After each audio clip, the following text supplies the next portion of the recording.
What's up guys, Drake here with the best configuration of Apple's most powerful laptop, the 2017 MacBook Pro 15-inch.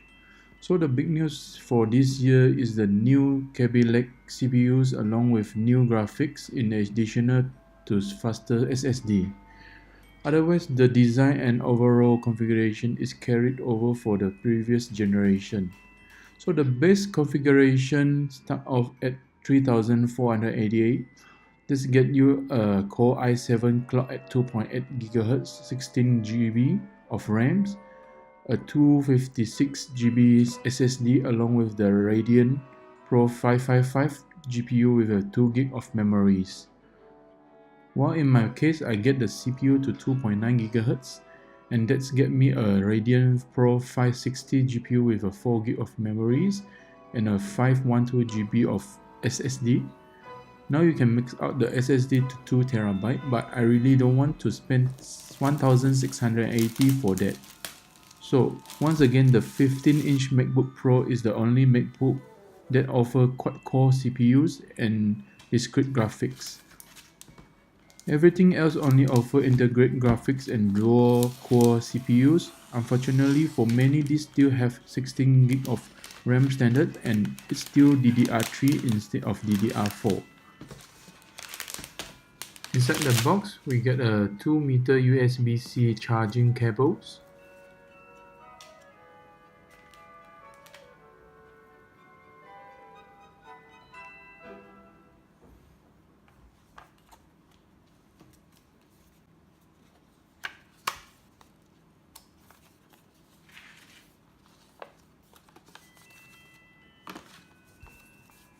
In terms of paperwork, pretty basic. We have a quick start guide, regulatory and warranty info, and a set of white Apple stickers. Below that is the 87 watts USB-C wall charger. This is the largest one you can get on a MacBook. So returning once again is the stunning 15.4-inch LED backlit IPS display with a resolution of 2880 by 1800. That's a good for 220 pixels per inch. So that is a very bright, sharp and color accurate display. It also has a very effective anti-reflective coating which seems to have improved with the newer generation. Also built into the top of the display is the pretty familiar 720p FaceTime HD camera. The keyboards and enormous trackpad again are carried over here. So the trackpad does feature that force touch technology, so it doesn't have a physical or mechanical mechanism in here. It's very precisely replicate a physical click via a tactic engine. I really like this trackpad of its extremely large surface. It seems to have a good palm reception. So even though you are properly gonna lean against it while typing, it's able to distinguish between a fingertips and a palm. The keyboard is once again the second generation butterfly mechanism, which I personally really like it. So people complain that it's a little noisy, and of course not everyone is a fan of a shallow keyboards, but personally I like how fast this style of keyboard is.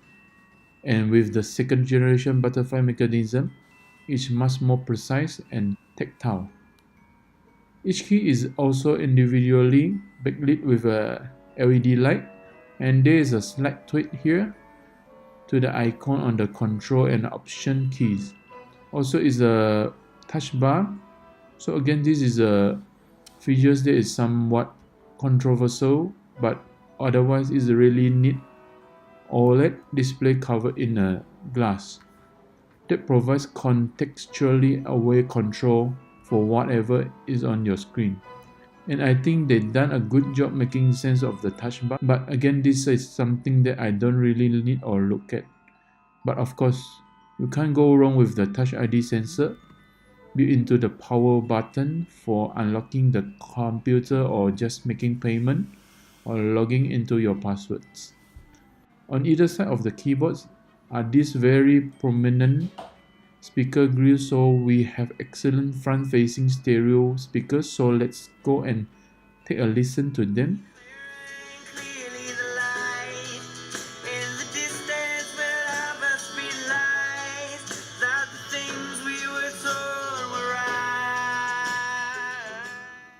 In terms of the ventilations, you will find an exhaust vent built into the hinge, which draw in air from the underside edge. So you will find those little gaps along the side, that similar design we see in the 13-inch MacBook Pro with touch bar and the previous generation of MacBook Pros. Also returning is one of the more controversial aspects of this design, which is the Thunderbolt 3-port only. Beside the headphone jack, so we have 4 of those, 2 on either side. They are extremely high speed at 40 gigs per second, and they are symmetrical, so you can get the same speed on both the left and right side. The 13-inch has a reduced speed along with the right side, so that does mean you will need adapter for this computer to use other accessories such as an SD card or USB type A connector like the charging cable that come with the iPhones.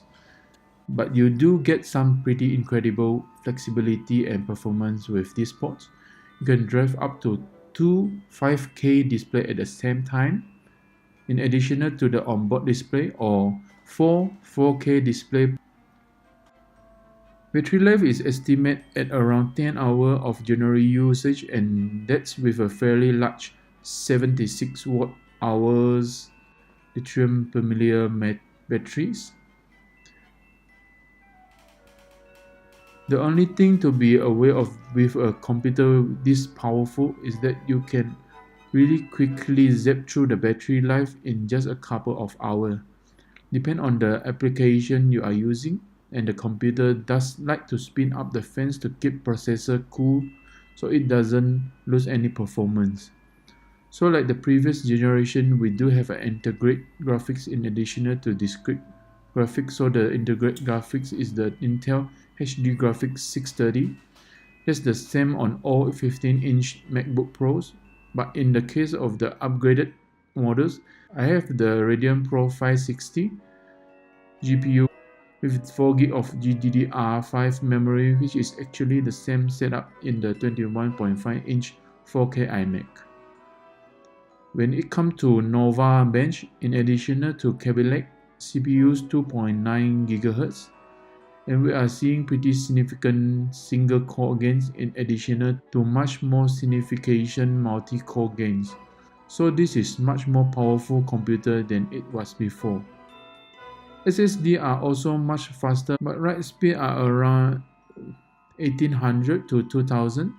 The read speed is around 2300 to 2500. Now personally, I really like this computer, but for most part I recommend this to people who need pro applications such as video editing, photo editing, music creations or something like that. Otherwise, it's a little too big for most people. Its weight about 4 pounds and has a fairly big footprint, especially on your laps. So unless you intend to use this primarily on a desk or use this for a pro application, it's probably overkill for most people.